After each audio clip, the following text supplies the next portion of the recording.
అందరికీ నమస్తే. Bharat youth teacher స్వాగతం.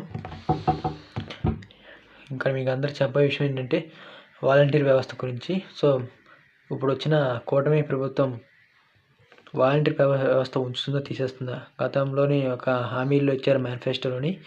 వాలంటీర్ వ్యవస్థ ఉంచుతాను, 10,000 రూపాయల జీతం వేతనం ఉంచుతామని చెప్పారు. కాకపోతే ఇప్పుడు ప్రభుత్వం అధికారంలోకి వచ్చాక సో అదొక వ్యవస్థ మీద కొంచెం అందరికీ డౌట్ వచ్చేసింది. సో వాలంటీర్ వ్యవస్థ ఉంచారంట, తీసేస్తున్నారంట. సో ఇప్పుడే చూశారు కదా, సచివాలయ వ్యవస్థ అంటే సచివాలయ స్టాఫ్ తోటి ఇప్పించారు. సచివాలయ వ్యవస్థ కూడా ఉంచరు అని డౌట్ ఒకటి ఉందని చెప్పారు. సో సచివాలయ వ్యవస్థ సంగతి ముందు పక్కన పెడితే వాలంటీర్ వ్యవస్థ ఉంచుతారా తీసేస్తారా? ఉంచుతారు. కానీ ఇదివరకు ఉన్న గవర్నమెంట్ ఏం చేసిందంటే 50 ఏళ్ళకి ఒక వాలంటీర్ ఉంచేవాళ్ళు. సో దానివల్ల ఒక 5,000 జీతం అందరికీ ఇచ్చేసి చాలామందికి కేవలం ఒక ఫంక్షన్ వరకు మాత్రమే పరిమితం చేసేవాళ్ళు.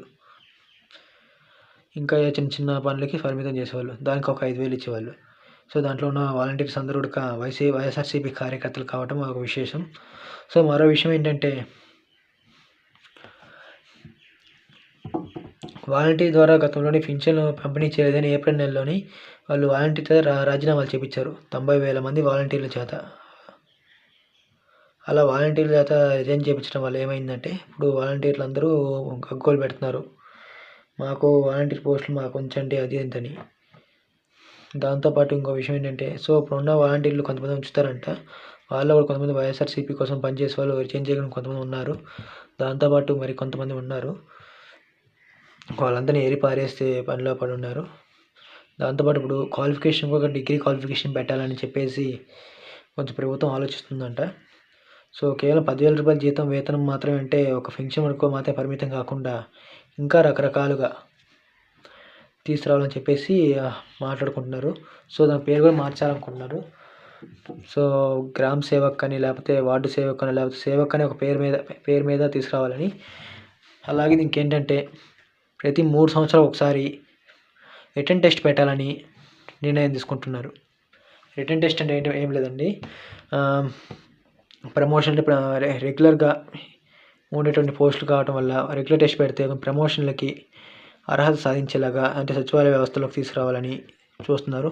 సచివాలయ వ్యవస్థ ఇదివరకు ఇండిపెండెంట్గా నడిచేది, ఇప్పుడు పంచాయతీ పరిధిలో తీసుకురావాలని వాళ్ళందరినీ తీసుకురావాలని చెప్పేసి వాళ్ళు అనుకుంటున్నారు.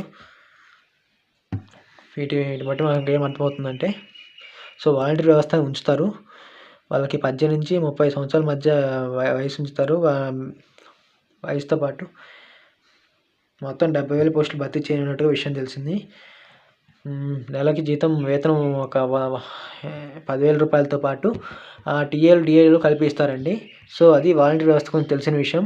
సో మీ అందరూ ఒకటే రిక్వెస్ట్ చేస్తున్నాను, మన ఛానల్ని ప్రతి ఒక్కరు సబ్స్క్రైబ్ చేయండి ప్లీజ్. ముఖ్యంగా ఈ వీడియోని లైక్ చేయండి, ఎక్కువ మంది తెలుస్తుంది ఈ విషయము.